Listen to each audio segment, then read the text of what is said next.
Hola amigos, ¿cómo están? Somos estudiantes de la Universidad Antonio Nariño de la Facultad de Medicina de sexto semestre del programa de Semiología 2. A continuación les vamos a hablar de la pancreatitis aguda. El páncreas es un órgano glandular situado en el abdomen del ser humano que se encarga de producir y verter al intestino algunos de sus jugos que contribuyen a la digestión de los alimentos, así como de secretar la insulina y el glucagón que el organismo necesita. A continuación vamos a hablar de la fisiopatología de la pancreatitis aguda. Se da principalmente por un trastorno del calcio intracelular en las células pancreáticas, el cual puede desencadenar cambios necroinflamatorios.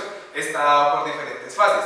Una es intracelular, debido al aumento desregulado del calcio citosólico por factores tóxicos. Ocurren lesiones del retículo endoplasmático y aclaramiento anormal del calcio, y una disfunción mitocondrial. Todo esto lleva a secreción ductal y acinal anormal, activación intracelular de simógenos y ruptura de organelos y por ende necrosis. Ahora sigue la fase intraacinal. El estrés oxidativo se da por la activación de simógenos por la catepsina B, junto a una lesión mitocondrial. Favorece el mecanismo de necrosis, apoptosis y autofagia. Continuamos con la fase pancreática. La lesión acinal favorece la liberación de citocinas y quimiosinas que desencadenan infiltración pancreática por leucocitos, generando un sistema local con retocontrol positivo, lo cual favorece un desarrollo de complicaciones sistémicas. Por último, encontramos la fase sistémica y el síndrome de disfunción orgánica múltiple. La extensión de la respuesta inflamatoria pancreática lleva a anormalidades en la microcirculación peripancreática, trastornos de la coagulación, aumento de la endotelina y activación plaquetaria. Además de esto, encontramos que el factor de necrosis tumoral causa un aumento en la permeabilidad de la barrera intestinal. La pancreatitis aguda es uno de los trastornos gastrointestinales más comunes y por eso requiere hospitalización aguda en todo el mundo. Refiere una mortalidad del 30% en casos graves y requiere un tratamiento eficaz y actualizado. La definición de pancreatitis se basa en el cumplimiento de dos de tres de los siguientes criterios. El primero es en la parte clínica, que refiere dolor abdominal en la parte superior. El segundo es en la parte de laboratorios, que hace referencia a amilasa y lipasa sérica mayor de 3 veces el límite normal. Y en la parte de imagenología, en el TAC, resonancia magnética y ecografía. Los estudios de imágenes abdominales pueden ser útiles, pero no se requieren para diagnosticar la pancreatitis. Los escenarios en los que se pueden requerir imágenes transversales para confirmar el diagnóstico incluyen pacientes sedados, sospecha clínica de perforación duodenal y periodos prolongados entre el inicio de los síntomas y la presentación. Tanto la lipasa y la amilasa pueden estarse normalizadas. Ingreso, la etiología de la pancreatitis aguda debe ser determinada utilizando los diferentes parámetros. Personal detallado: pancreatitis aguda previa, colelitiasis, ingesta de alcohol, medicamentos, drogas, hiperlipidemia, trauma, procedimientos invasivos recientes y antecedentes familiares. Otro debe ser el examen físico, el análisis de suero de laboratorio, como las enzimas hepáticas, el calcio y los triglicéridos. Y otro, para terminar, es la parte de la imagenología, mirando el cuadrante superior. El seguimiento depende de la etiología de la pancreatitis. Cabe señalar que un nivel de aminotransferasa mayor a 150 unidades sobre litro dentro de las 48 horas posteriores a la aparición de los síntomas discrimina una pancreatitis de origen biliar. Las directrices sobre el manejo de la pancreatitis son el resultado de un enfoque internacional, multidisciplinario y basado en la evidencia. Estas directrices proporcionan recomendaciones sobre aspectos claves del manejo médico y quirúrgico de la pancreatitis aguda, combinadas con observaciones basadas en la literatura disponible y opiniones de los principales pancreatólogos del mundo. Estas directrices también serán útiles a la hora de diseñar futuros estudios, ya que reflejan el actual punto de referencia del tratamiento de la pancreatitis aguda. Se puede usar nutrición enteral elemental o polimérica en la pancreatitis aguda. No existe un tipo de nutrición enteral o inmunonutrición que mejore el resultado de la pancreatitis aguda. Son beneficiosas las formulaciones semielementales en la reducción de los riesgos de complicaciones infecciosas y su mortalidad. La nutrición enteral en la pancreatitis aguda se puede administrar a través ya sea de la ruta nasoyeyunal o nasogástrica. La alimentación por sonda nasogástrica es más probable, más fácil, más factible y más segura que la nasoyeyunal. La nutrición parenteral se puede administrar en la pancreatitis aguda como terapia de segunda línea si no se tolera la administración por sonda nasoyeyunal y se requiere soporte nutricional. La nutrición parenteral solo debe iniciarse si no se puede alcanzar los objetivos nutricionales con la alimentación oral o enteral. Un retraso hasta de 5 días en el inicio de la nutrición parenteral puede ser apropiado para permitir el reinicio de la alimentación oral o enteral. Con la carta de Ringer se recomienda para la reanimación inicial con líquidos en pancreatitis, ya que se ha demostrado una evidencia en la disminución en la incidencia del CIRS, en comparación con la reanimación con solución salina normal.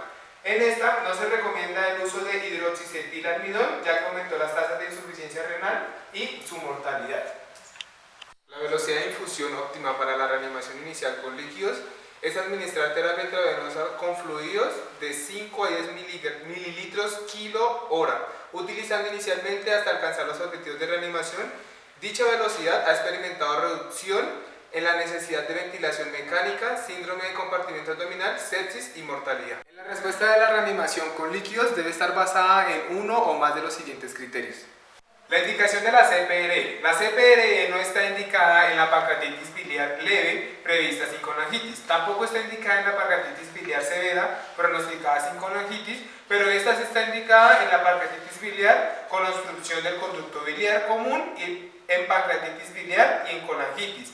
Importante hacer CPRE lo más antes posible en pacientes con colangitis. Intervención invasiva que incluye drenaje con catéter percutáneo, drenaje transluminal endoscópico, necrostomía mínimamente invasiva o abierta, se deben retrasar cuando sea posible hasta al menos 4 semanas después de la presentación inicial para permitir la colección y se vuelva amurallado. No se han identificado subgrupos que permitan beneficiarse con esta intervención.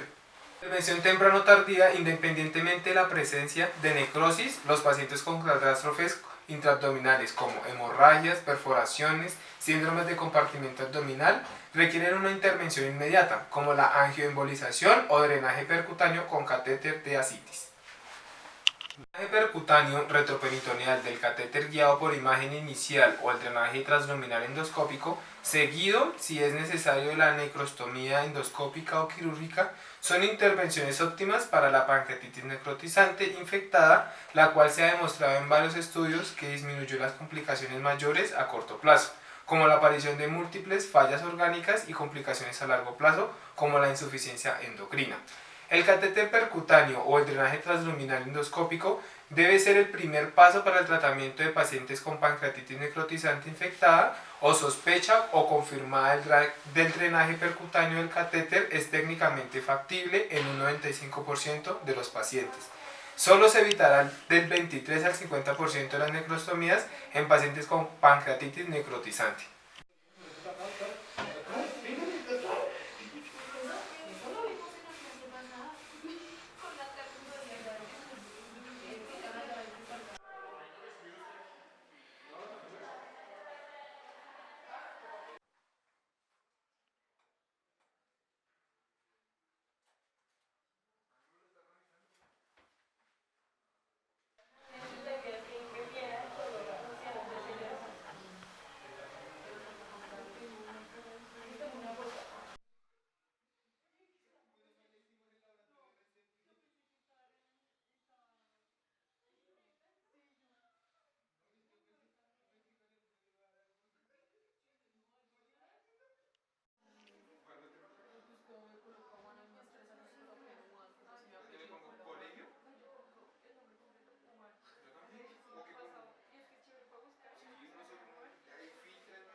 ¿Cuál es el mejor puntaje o marcador para predecir la pancreatitis aguda grave al ingreso a las 48 horas?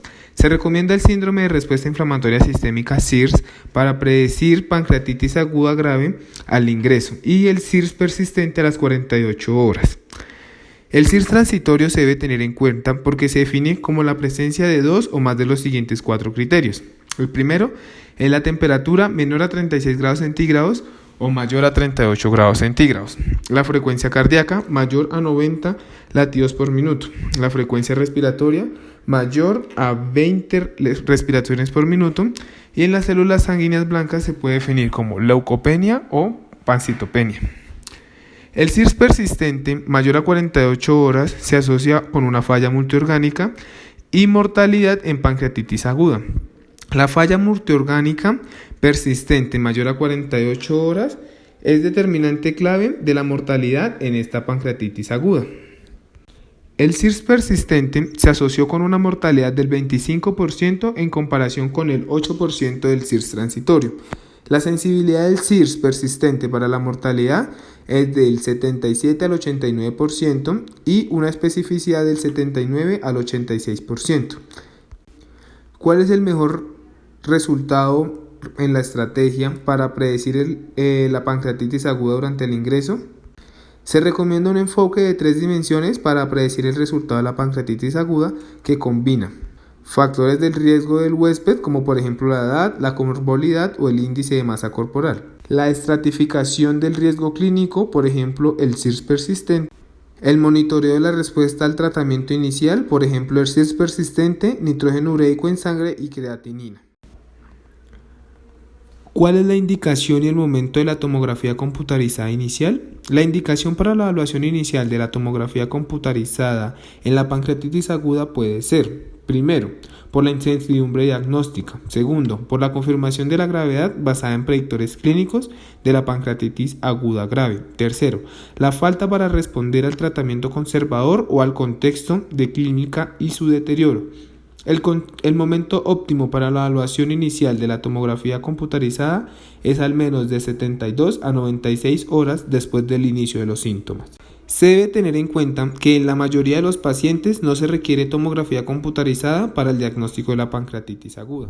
La tomografía computarizada temprana de rutina en la pancreatitis aguda no se recomienda por las siguientes razones. Primero, no hay evidencia de que la tomografía computarizada temprana mejore el resultado clínico o de la detección temprana de necrosis, que ésta influirá en el tratamiento. En la tomografía computarizada, los sistemas de puntuación no son superiores a los sistemas de puntuación clínica en la predicción y en el pronóstico de la gravedad de la enfermedad. Tercero, hay evidencia que sugiere que la tomografía temprana puede aumentar la duración de la estancia hospitalaria, ya que tiene bajo rendimiento sin implicaciones de gestión clínica. Además, plantea diferentes riesgos de alergia al contraste y nefrotoxicidad. La tomografía computarizada precoz puede ser útil para descartar la isquemia intestinal o la perforación intraabdominal en pacientes que presenten con pancreatitis aguda y abdomen agudo. Las siguientes indicaciones requieren un protocolo multifásico: la hemorragia, el pseudoaneurisma y el infarto mesentérico. La tomografía computarizada con contraste es claramente preferible, aunque en los pacientes con insuficiencia renal inminente la tomografía computarizada con contraste inicial no es una buena opción.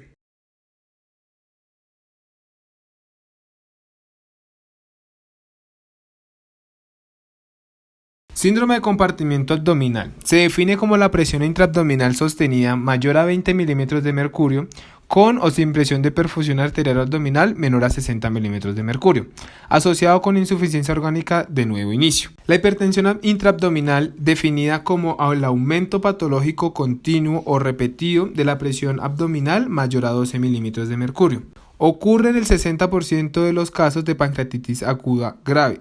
Se clasifica en grado 1, la presión intraabdominal entre 12 y 15 milímetros de mercurio. Grado 2, la presión intraabdominal entre 16 y 20 milímetros de mercurio. El grado 3, la presión intraabdominal entre 21 y 25 milímetros de mercurio. Y el grado 4, la presión intraabdominal mayor a 25 milímetros de mercurio. ¿Cómo tratar el síndrome de compartimiento abdominal? Intervenciones para disminuir la presión intraabdominal en la pancreatitis aguda deben enfocarse más en el volumen de las vísceras huecas, en el drenaje nasogástrico, en la porocinética, en los tubos rectales, en la descompresión endoscópica, en el fluido vascular intra y extra, expansión de la pared abdominal, bloqueo neuromuscular si es necesario. Tratamiento invasivo para el síndrome de compartimiento en la pancreatitis aguda.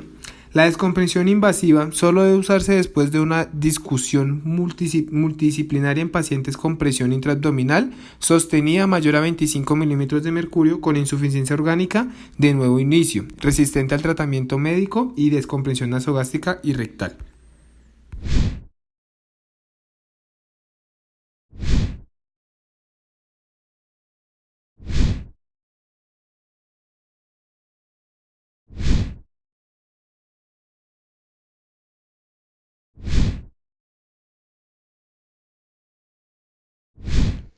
Escala de Marshall. Permite la definición de falla orgánica en pancreatitis aguda, con un score de 2 o más en la escala modificada de Marshall. Para dicha falla orgánica debe haber compromiso a nivel respiratorio, cardiovascular o renal.